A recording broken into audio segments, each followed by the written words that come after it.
Hi, Embracing Only podcast family. This is Archita. We are introducing impact moments, actionable insights that highlight the best and powerful learning moments and wisdom from our past episodes of incredible guests. In this highlight reel, you'll hear leadership lessons from a combat veteran, taking action to be anti-racist, mastering workplace negotiations, leveraging your uniqueness for success. We'll take a topic and break it down in a short, snappy episode. So click on the link in the show notes to continue listening to these impact moments with our amazing guests.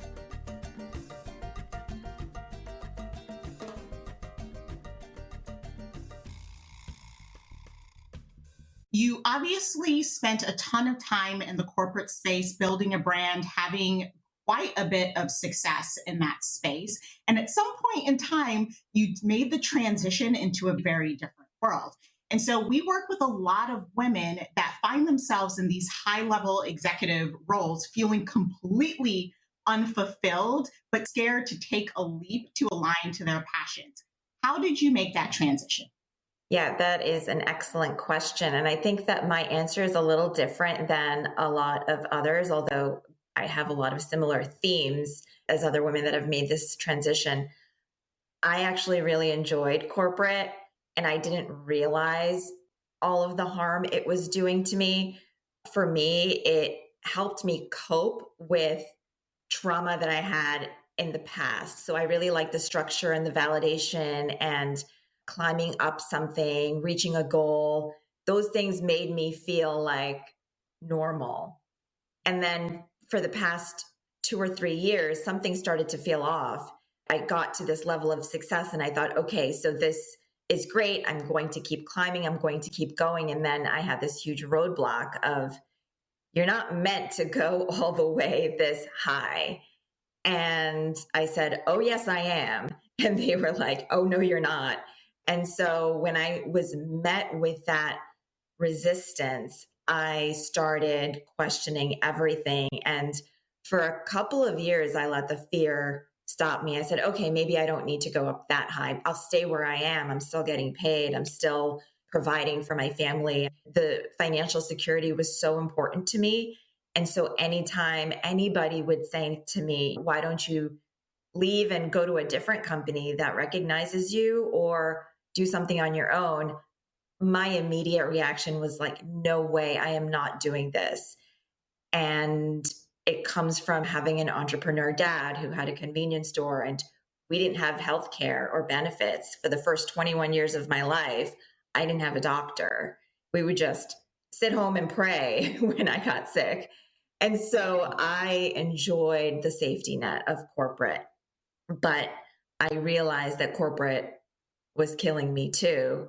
Just like having no health insurance, I was really traumatized mentally and emotionally. And when I finally realized that, I did it because I had no choice.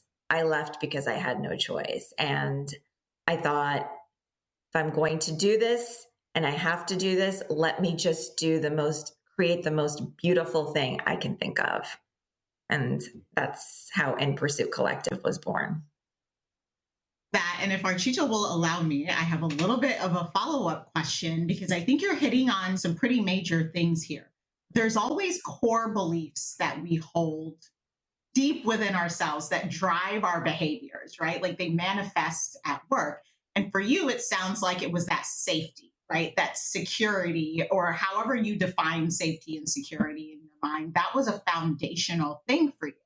So shifting into this new space, how did you overcome that core belief of finding the safety, finding the security? Did you plan for that and that made it comfortable enough for you to shift? Or did you finally say, you know what, it might be unsafe, but my mental health is more important. And so you just reprioritized what was important to you? That's a great question. Yeah, I did have to reprioritize a little bit. As a child of immigrants, my parents came to America in survival mode, and that is the mode that we were on. Like, you need to make money. We need to send money back home to the family. We need to uplift ourselves out of poverty because that's how my parents grew up. And so for them, liberation meant financial freedom. And as we continue along with that legacy, for me, liberation means something a little bit different than that. So I realized that I do want that financial freedom, but I already have that in some ways. We've moved past poverty.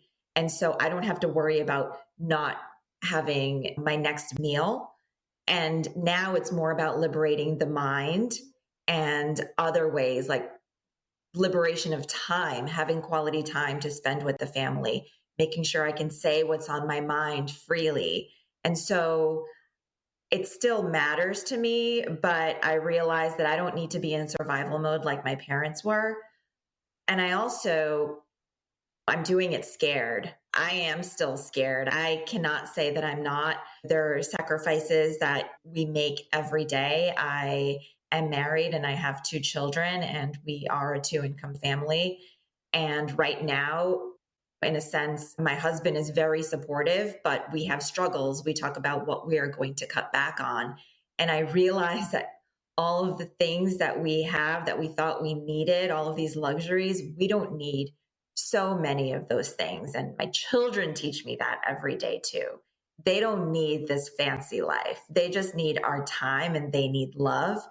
And so it's been a huge shift for all 4 of us in our family to embrace this new way of life and do it scared, but make some sacrifices for what we all believe is for the better of our family and for the world. I hope that answered your question. It did. I think it did in many different ways. I just love it. Because Sibyl, as I reflect on like my journey of leaving the corporate workspace, which was a lot of the things you were saying in the beginning there, Olivia would literally tell me, do not lead with fear. Because that's how I was leading with as I was leaving the corporate workspace, right? And very recently in a conversation with my therapist, this is what we unpacked, is that now it feels safer to do things on my own than to be in a space that I thought was financial security, that was safe. When that moment hit, it was like, you're right, because I could not fathom when you're out on your own, it's just like a beautiful amalgamation of efforts and blood and sweat and tears, but in a way in which you are driving versus some corporate machine, right? So I'm just curious, did you go through that kind of journey? Do you feel safer now than you did while you were within an environment that brought you to safety from another traumatic experience that you had previously? Yes, 100%. I feel safer. One of the things that I say is I would rather eat canned beans for the rest of my life than go back to working for a place where you are traumatized and gaslit beyond belief, where you just think, wait, did I really have those accomplishments or not? Because when you're made to feel like there is something wrong with you and you're going crazy, owning my own mental health is absolutely priceless. So yeah, it's worth it. I'm still scared. There's still a lot of uncertainty, but 100% it's worth it. And I want to be able to show other people that it is worth it too. And it's not going to be perfect and it won't be pretty all the time. And there's hustle involved. And sometimes you just want to rest. Sometimes I just want a break. Do you feel like that? I just want a break. I just want to heal and not worry about anything. Yes. Oh my gosh. I can feel that. Literally. I feel like it's like the energy of just take a minute. The world is on freaking fire, literally, as we speak. And people out there, they can't even talk about the word rest. The word rest is the luxury right now. That for us, it's okay, I can choose to if I want to, but no, I want to build this, so I'm not resting. And so there is always this like dichotomy between like, okay, no, I got to keep moving. I got to keep speaking up. I got to keep activating and empowering because people don't even have a choice to rest. And that is the hard thing too, because I think, Olivia, you might have said this to me once, is that in order to keep going in pursuit of liberation of whatever it is that you're driving, rest is a significant component of it if you want to do it sustainably. No, you're spot on. And honestly, Sibyl, when you said rest, like I'm throwing a small party in my seat over here because I came from a family of immigrants as well. And then I took the military path and then the corporate path. And I'm lagging behind you ladies. I'm working my way out of the corporate path right now myself. But I think when you think about the concept of rest, this big corporate machine and our capitalistic society that we live in doesn't allow for that. But it's this great lie that we have all internalized that movement is the only way to success. Nothing in nature moves continuously. As a matter of fact, you have to recharge your energy so that you can continue to work. If you think about just the seasons, right? We're in winter right now. Everything goes dormant. The trees lose their leaves only to come back bigger and better in spring.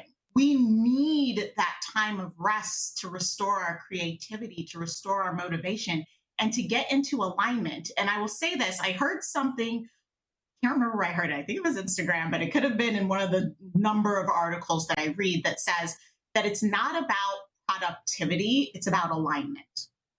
You can be productive in anything that you do. You can be productive in 45,000 things, and none of them are aligned to your specific purpose and mission. And when you get into alignment, holy crap, does that productivity start to mean a whole lot more. So I love what you said, Sibil, about taking that moment to breathe and to rest. It's so very important. And I would like to layer onto that idea the concept of alignment. If you're in these big executive roles and you're wondering what's left and you feel empty as heck inside, girl, you are not aligned.